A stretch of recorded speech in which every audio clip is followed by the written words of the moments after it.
Kwazivai mhuri yeZimbabwe hazvina kumira zvakanaka. Ndadzoka zvekare pano ndine imwe nyaya vakomanaka. Pakutyisa. Amana munosara muchishanda kupa kumana muZimbabwe. Munosara muchishanda yepi ndo mubvunzo wangu. Now ndiri kuona pari Zimbabwe biggest lithium mine Bikita Minerals has asked local contractors to stop providing services due to low global lithium prices and ZiG retention exchange rate, which has made a bad economic situation worse for the Chinese Bikita mineral owners, Sinomine Resources Group. The 75-25 ZiG retention exchange rate means that miners receive 75% of their payments in hard currency, with the rest in ZiG at command rate set by the regime. So the Zimbabwean government takes 25% of the hard currency earned by each miner and give them the worthless ZiG in exchange. Saka pari kupisa pane vanhu vainge vachishanda macontractors anoziva kuti panoitwa mine pepe macontractors ndo vari kunzi vari kumiswa paBikita mine. Ivo vari kunzi chimbomira maservices enyu mumbomira because paakutiremera kuti tichiramba tichingopanana mari chididi kwakungoshanda kwakungosara vanhu vepamaini papa, but mine inoshanda nemacontractors masubcontracts ani munoma understand aya. Saka ndo vari kumiswa panapo vari kunzi chimbomirai nenye zvinhu zvakasiyana siyana. Nyaya ndonyaya yekubuda panapa iri kupisa. Amanaka ameno kuti munosara muchishanda kupa. Amana zvinhu zvikati chine chatozosara panapo uzongonzwa company yacho yakutongovhara. Ndo chinenge chatosara panapo.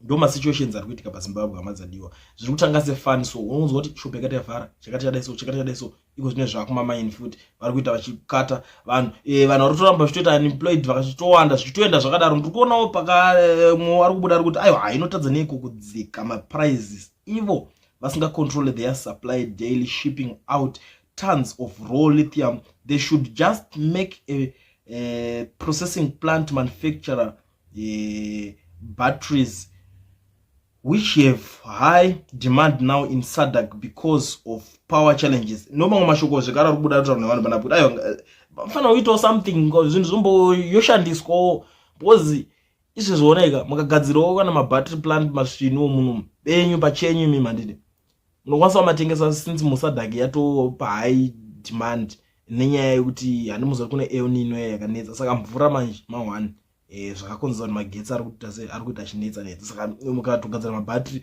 rinenge ratodhiri. Mumwe ari kutaurawo zvinhu zvaari kuonawo panapa zviri kubuda. Umwe ari kuti instead of this 75-25 why doesn't the government do 51 private ownership and 49% by government funds made could help with development of the country, cut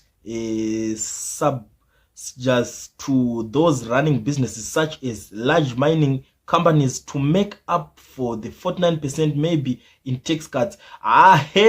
Ameno imi alright, mira chibonzwa omwe tozoonesa nakawani. You can't rig the numbers. Heyo shut down the thought kuti shut down people who run the streets of Harare.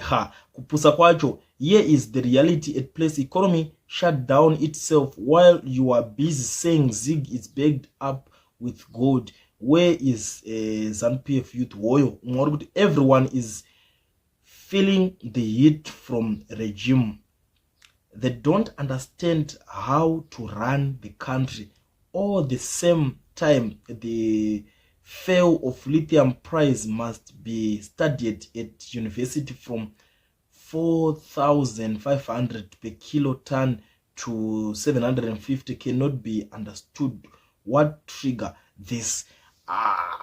Murikuona nyaya yacho iripo manje apa because iyo lithium yacho manje uzati paruzonoitwa madhirika inozongodzoka yonodonha futi ikoko yozodididi pamuzonoroerana madhiri enyu panapa pamunoshanda nevanhu uko ZiG rinenge richose rikunopfekera pamatransaction enyu papa pamuzororaitso ndo message zacho wanaita azvisingobalansa. In short ndo zvatiri kungoedza kutaura panapa azvisikubalansa. Saka ndo paruzonzi nevanhu ko varudi kungogadzira vega kwete ngobudisa ngoti ma raw materials vomboitora vaigadzira vega vobudisa something nelithium inotogadzira zvinhu zvakawanda kwete ngomirira ngoti vakaistudy vakaona zvainogadziriswa ndo zvega because imwe ndo imwe nyaya iri kuitika vana kupedza kubhadhara maschool fees vachingozara kumauniversity machinji, but at the end of the day muri kungagadzira kuti vazongoenda vachinoita maemployees evanhu chimbonyatse kugadzira vanhu kuti iko zvine zvavamana kuti matouya kunoguka tokutrena kuti chakati chinogadzirwa sei, chakati chinonyazoshandiswa sei, mugadzira zvinhu zvakaita seizvozvo, kwete ngoti vana aiwo chanoenda enda unoita chakati enda unodidi, vamwe vari kumhanyira unoita